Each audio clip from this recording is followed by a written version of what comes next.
Tout d'abord, je vous propose de définir précisément ce qu'est le décrochage. La définition du décrochage est la suivante. Le décrochage est la perte de contrôle à haute incidence sur un des axes de l'avion, roulis, tangage ou lacet. Il s'avère que généralement, l'axe sur lequel on perd le contrôle en premier est l'axe de tangage. Observons ici le comportement des filets d'air autour d'une aile en décrochage. Alors en vol normal, les filets d'air collent au profil de l'aile et la portance est générée. C'est donc ce qui est représenté dans le premier schéma qui est ici. Au fur et à mesure que l'incidence de l'aile augmente, l'angle d'approche, donc l'incidence, va être telle que les profils d'air ne colleront plus, alors mettez ce terme bien entendu entre guillemets, ne colleront plus au profil de l'extrado. Et à ce moment-là, la portance disparaît. C'est ce que l'on appelle le décrochage de l'aile 1. Alors, ce phénomène de décrochage se produit en vol en palier à des vitesses variables d'un avion à l'autre.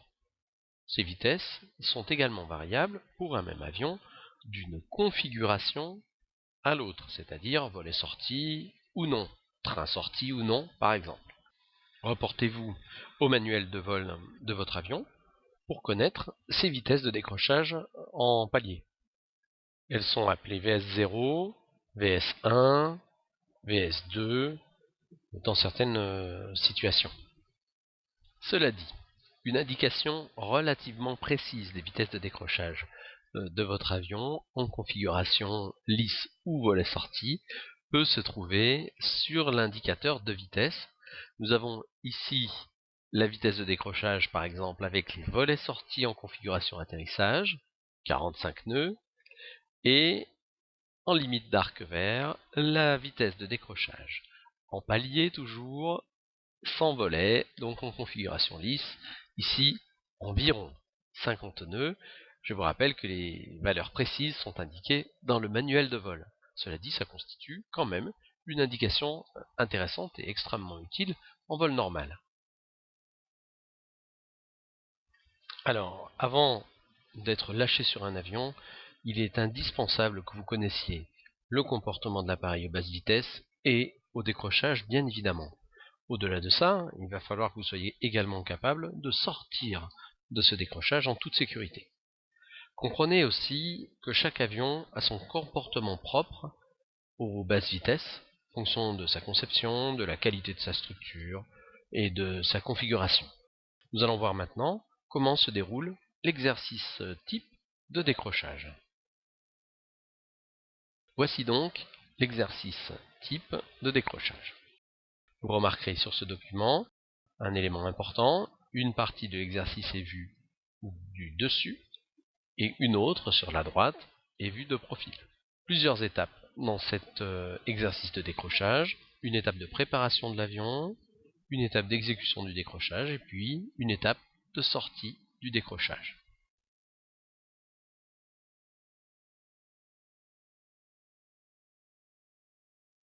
La phase initiale va donc consister à préparer l'avion pour l'exercice de décrochage. Pour cela, nous nous assurons d'une hauteur suffisante, environ 3000 pieds, puis nous mettrons la pompe carburant sur ON, le réchauffage carburateur sur ON et les volets suivant l'exercice désiré. En effet, nous pouvons envisager d'effectuer des décrochages lisses, configuration atterrissage ou configuration décollage. Attention bien entendu à respecter les vitesses limites de sortie des volets avant le début de l'exercice.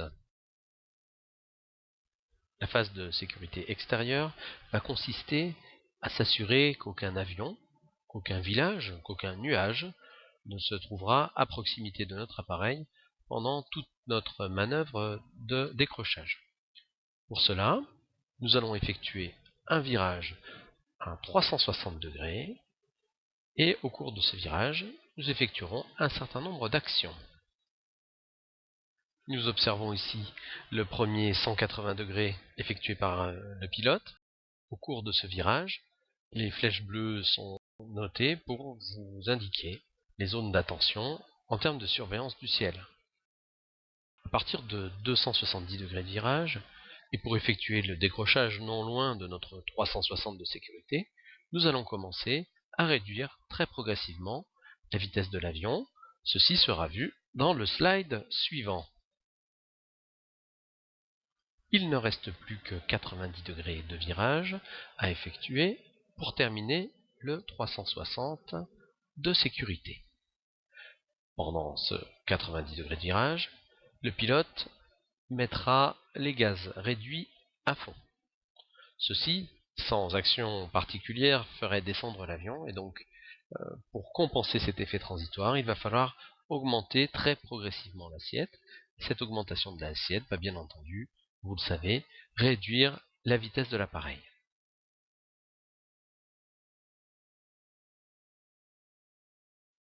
Pendant la totalité de cette manœuvre de réduction de vitesse, nous nous attacherons à maintenir une inclinaison nulle et la bille au milieu, c'est absolument déterminant pour la qualité de l'exercice et pour votre sécurité.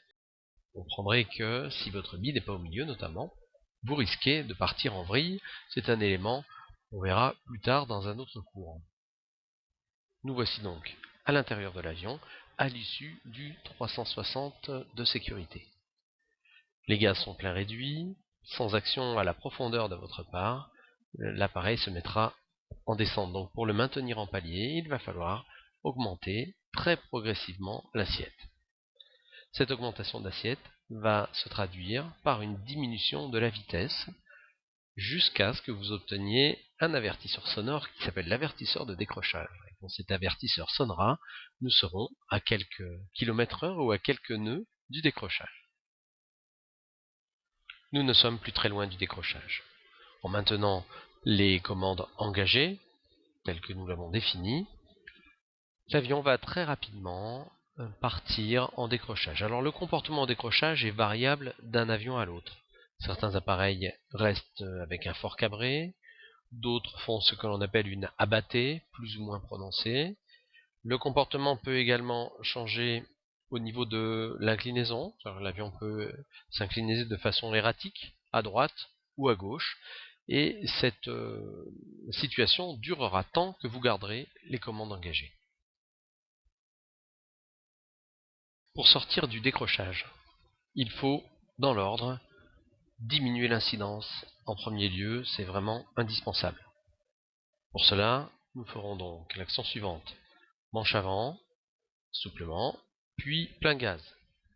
J'insiste sur un point. L'action manche avant suffit à elle seule à sortir du décrochage. Mais il ne faut pas oublier que l'exercice prendra fin lorsque nous atteindrons notre altitude de départ et c'est pour cela que nous mettons plein gaz. Il est donc impératif de piloter souplement, en particulier au gauchissement, et à la direction. Rappelez-vous les consignes de départ avant le décrochage. Vous trouverez ici la liste des exercices de décrochage que vous serez amené à faire lors de votre progression pilote privé.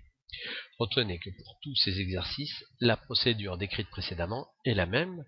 La seule chose qui change, c'est soit la configuration de l'avion, soit le moment où on arrête l'exercice de décrochage. Premier exercice donc, le décrochage lisse. Il s'agit d'effectuer la procédure précédemment vue, sans sortir les volets. Deuxième exercice, le décrochage en configuration atterrissage. Dans ce cas-là, nous aurons 2 crans ou plus de volets en fonction du type d'avion sur lequel vous allez évoluer. Vous noterez une différence significative de vitesse de décrochage entre le décrochage lisse et le décrochage en configuration atterrissage. Là, la vitesse de décrochage est beaucoup plus faible. Troisième type d'exercice, le décrochage en montée plein gaz. Donc là, la procédure est la même au bémol près qu'on ne réduira pas les gaz et on va se mettre en montée. La procédure de sortie reste identique. Sachant qu'on est déjà plein gaz, il suffira de rendre la main, c'est-à-dire de pousser légèrement sur la profondeur. Quatrième type d'exercice, le décrochage avec perte minimale d'altitude. Dans ce cas-là, la procédure sera effectuée jusqu'au décrochage, mais avec l'objectif de perdre le moins d'altitude possible. Nous verrons également les décrochages en virage et les vrilles, ces types de décrochages pouvant s'effectuer aisément avec des avions de voltige type Cap 10 par exemple. La vrille étant un décrochage particulier puisque on l'appelle décrochage dissymétrique, c'est-à-dire avec de la direction engagée d'un côté ou de l'autre, et entretenu, c'est-à-dire qu'on va, pour maintenir la vrille, tout au long de la vrille, maintenir les commandes engagées. Voilà donc pour ces exercices types, chacun fera l'objet d'un briefing particulier avant vol. Nous trouvons ici un listing des erreurs classiques, des erreurs communes d'un élève pilote lors de ses premiers décrochages.